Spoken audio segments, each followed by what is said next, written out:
FIFA বিশ্বকাপে 24 June আটলান্টার Mercedes bench স্টেডিয়ামে C গ্রুপের গ্রুপ সি শেষ ম্যাচে মরক্কো এবং হাইতি মুখোমুখি হয়েছিল। একটি অত্যন্ত রোমাঞ্চকর এবং আক্রমণাত্মক ফুটবল ম্যাচ শেষে মরক্কো 4-2 গোলের ব্যবধানে হাইতিকে পরাজিত করেছে। ম্যাচের ফলাফল ও গোলদাতা। খেলার প্রথমার্ধ ছিল চরম নাটকীয়তায় ভরা, যেখানে দুই দলই 2টি করে গোল করে 2-2 সমতায় প্রথমার্ধ শেষ করে। তবে দ্বিতীয়ার্ধে মরক্কো তাদের আধিপত্য বিস্তার করে আরও 2টি গোল করে জয় নিশ্চিত করে। দল, গোল সংখ্যা, গোলদাতা ও সময়। Morocco 4, Achraf Hakimi 39, Ismael Saibari 45+1, Soufiane Rahimi 78, Yassine 89, Haiti 2, Joseph 10, Isidore 43। Match বিশ্লেষণ। হাইতির চমক। খেলার শুরুতেই 10 মিনিটের মাথায় জোসেফের গোলে লিড নিয়ে হাইতি মরক্কোকে চমকে দেয়।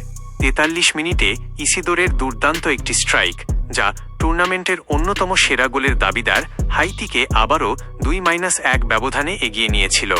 মরক্কোর দুর্দান্ত প্রত্যাবর্তন 1-0 এবং 2-1 ব্যবধানে পিছিয়ে পড়েও অ্যাটলাস লায়ন্সরা দুর্দান্তভাবে খেলায় ফেরে। অধিনায়ক আশরাফ হাকিমি নিজে একটি গোল করার পাশাপাশি পুরো ম্যাচে দারুণ নেতৃত্ব দেন এবং একটি অ্যাসিস্টও করেন। শেষ মুহূর্তে বদলি খেলোয়াড় সুফিয়ান রাহিমি এবং ইয়াসিনের গোল মরক্কোর জয় নিশ্চিত করে। গোলরক্ষকের বীরত্ব।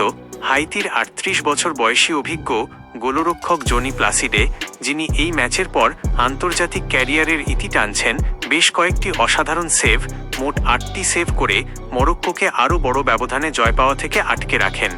গ্রুপ টেবিল ও পরবর্তী সমীকরণ। এই জয়ের পর সি গ্রুপের চূড়ান্ত পরিস্থিতি দাঁড়াল নিম্নরূপ। 1, ব্রাজিল 3 ম্যাচে 7 পয়েন্ট নিয়ে গ্রুপ চ্যাম্পিয়ন হিসেবে রাউন্ড অব 32 পা রাখল। 2, মরক্কো 3 ম্যাচে 7 পয়েন্ট, গোল ব্যবধানে ব্রাজিলের চেয়ে পিছিয়ে নিয়ে গ্রুপ রানার্স আপ হয়ে পরবর্তী রাউন্ডে কোয়ালিফাই করল। নকআউট পর্বে তারা এফ গ্রুপের চ্যাম্পিয়নের মুখোমুখি হবে। 3, স্কটল্যান্ড 3 পয়েন্ট নিয়ে তৃতীয় স্থানে থেকে সেরা 4 তৃতীয় স্থানের দলের তালিকায় সুযোগ পাওয়ার অপেক্ষায় রইল। 4, হাইতি কোনো পয়েন্ট না পেয়ে গ্রুপ পর্ব থেকেই বিদায় নিল।